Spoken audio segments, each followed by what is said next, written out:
함께 살펴볼 말씀의 제목은 특별한 우리입니다. 특별한 우리라는 제목으로 같이 말씀 살펴보도록 하겠습니다. PPT 보시면은 동전이 하나 나올 겁니다. 얼마이죠? 네, 500원짜리 동전입니다. 이 500원으로 할 수 있는 것이 무엇이 있을까요?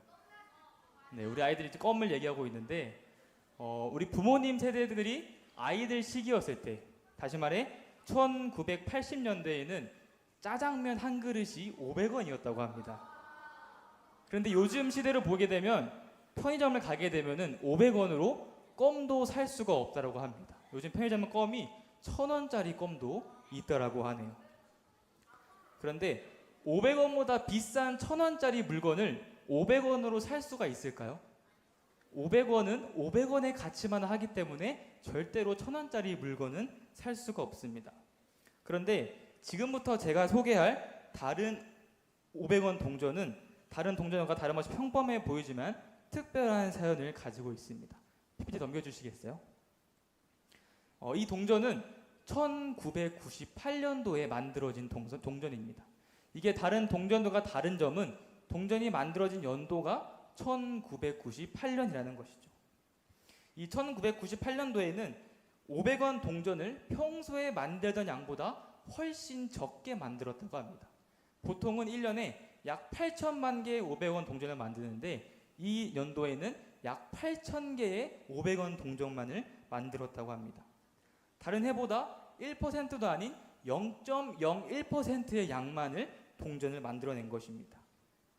그리고 많은 시간이 흘러서 이 1998년도의 500원 동전은 동전을 수집하는 사람들에게 소문이 나게 되었고 이 동전이 특별한 동전이 되게 되었습니다. 왜냐하면 대한민국에서 8,000개밖에 없기 때문에 동전을 수집하는 사람들이 이 500원 동전을 비싼 값으로 샀기 때문입니다. 그 가격이 자그마치 적게는 60만 원에서 많게는 100만 원까지도 거래가 되었다고 합니다. 약 1000배 이상의 가치가 된 것이죠.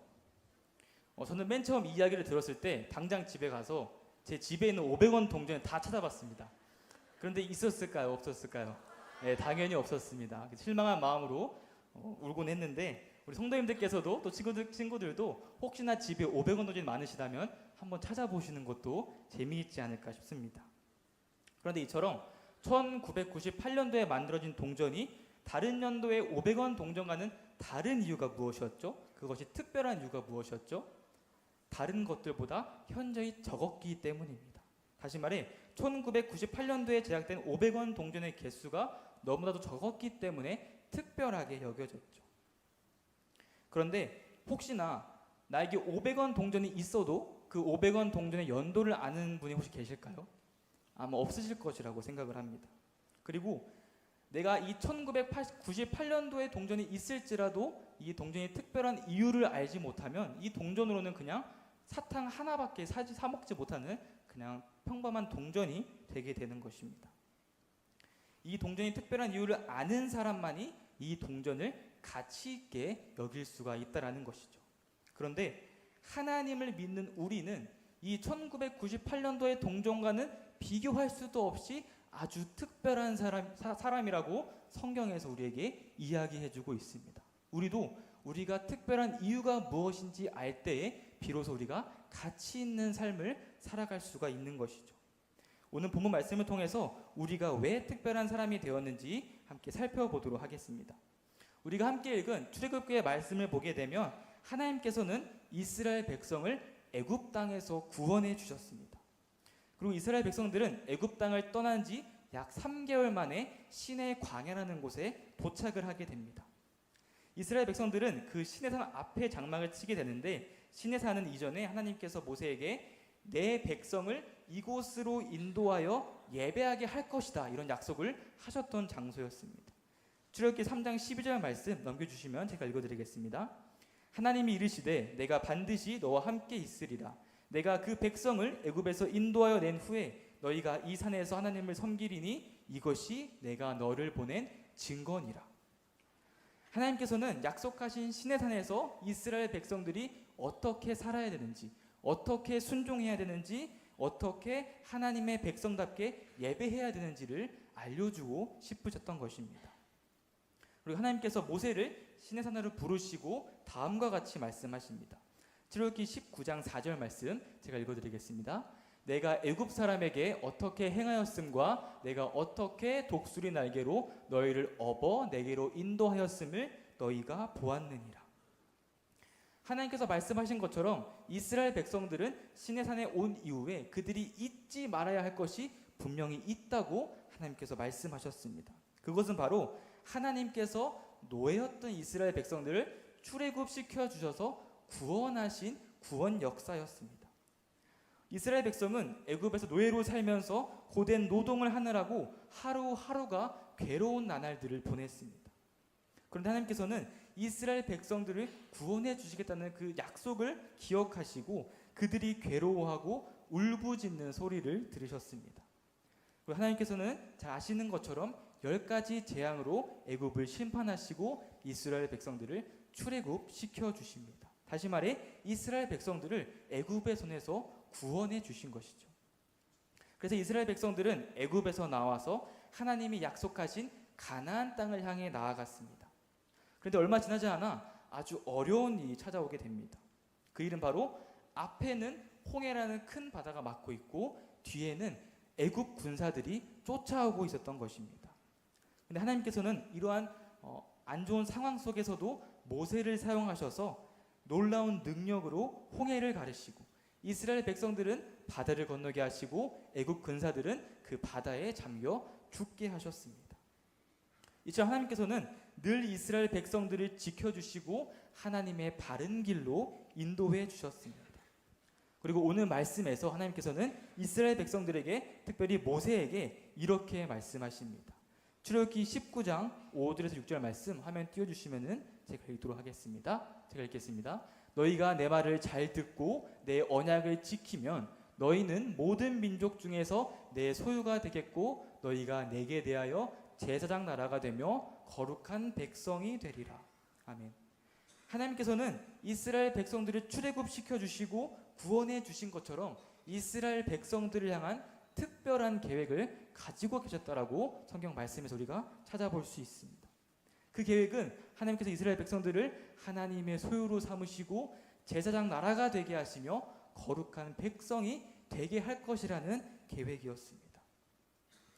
즉 이스라엘 백성들은 하나님의 제사장 나라가 되어서 하나님을 모르는 주변 나라와 사람들에게 하나님을 알리고 전하는 일을 맡게 된 것입니다.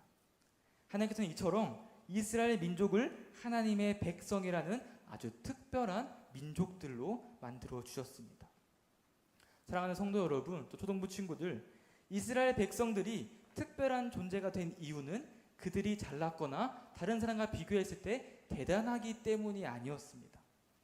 그들이 특별한 존재가 된 이유는 하나님께서 그들을 향한 특별한 계획을 가지고 계셨고 하나님께서 이스라엘 백성들을 구원해 주셨기 때문입니다. 그들을 하나님께서 친히 하나님의 소유와 제사장 나라와 거룩한 백성으로 삼아 주셨기 때문에 이스라엘 백성들이 특별한 존재가 될 수 있었던 것이죠. 마찬가지로 하나님께서는 이 시간 이 자리에 모여 예배한 우리 모두를 특별한 존재로 삼으셨습니다. 다시 말해 우리를 향한 계획을 가지시고 예수님을 통해서 우리를 구원하셨습니다. 우리를 하나님의 소유로 삼으셨고 거룩한 백성이 되게 하셨으며 이제는 우리가 하나님을 섬기고 하나님을 모르는 세상과 사람들에게 하나님을 알리는 제사장 나라의 역할을 우리에게 부여해 주신 것입니다. 그래서 우리도 하나님의 특별한 존재가 된 것이죠. 우리의 어떠함 때문이 아니라 오직 하나님의 은혜로 우리가 특별한 존재가 될 수 있었던 것입니다.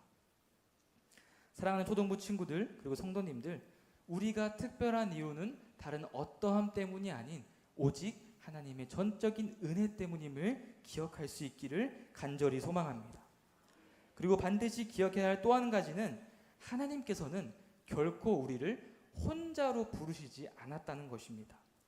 내 옆에 있는 친구들, 선생님들, 부모님들, 우리 모든 성도님들을 하나님께서는 교회라는 공동체로 부르셨습니다. 그래서 우리는 나만 잘 믿고 나만 행복한 신앙생활을 하는 것이 아니라 함께 그리스도의 몸을 세워나가야 하는 것입니다.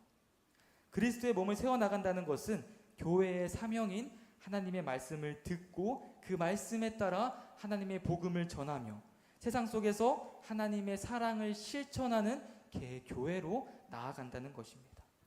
그리고 성경은 이를 위하여 우리가 하나로 나아가야 한다고 말씀하고 있습니다. 고린도전서 12장 12절 말씀을 우리 한 목소리로 같이 한번 읽겠습니다. 시작. 몸은 하나인데 많은 지체가 있고 몸에 지체가 많으나 한 몸인가 같이 그리스도도 그러하니라. 아멘. 이 신체의 각 부분을 지체라고 하는데요, 우리 몸에는 많은 지체들이 있습니다.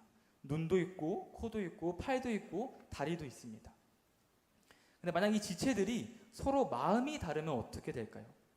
예를 들어 다리는 막 달리고 싶어 합니다.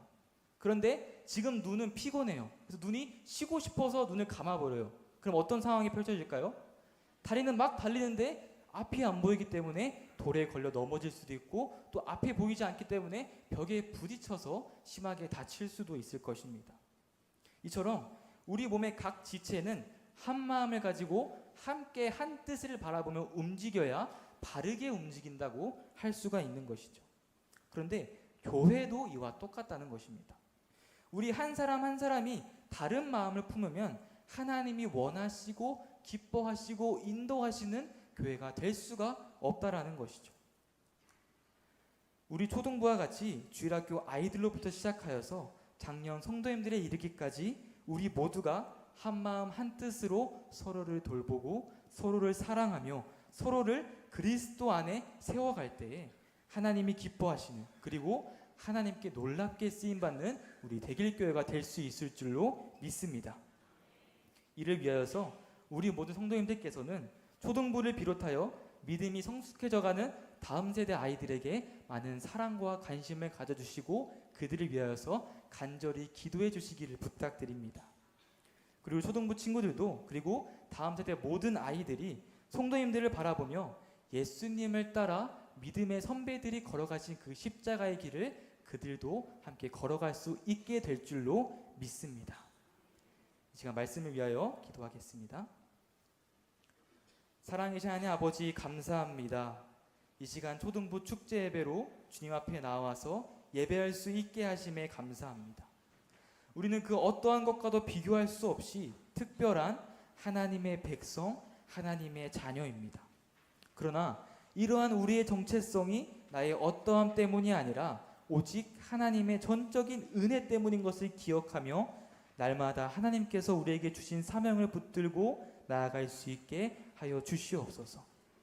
영화부부터 시작하여 작년부에 이르기까지 우리를 교회로 부르신 하나님의 뜻에 따라 서로를 사랑하며 그리스도 안에 한 마음 한 뜻으로 그리스도의 몸을 세워나가는 대길교회를 하나님의 사역에 귀하게 사용하여 주시옵소서. 이 모든 말씀 예수님의 이름으로 기도드립니다. 아멘.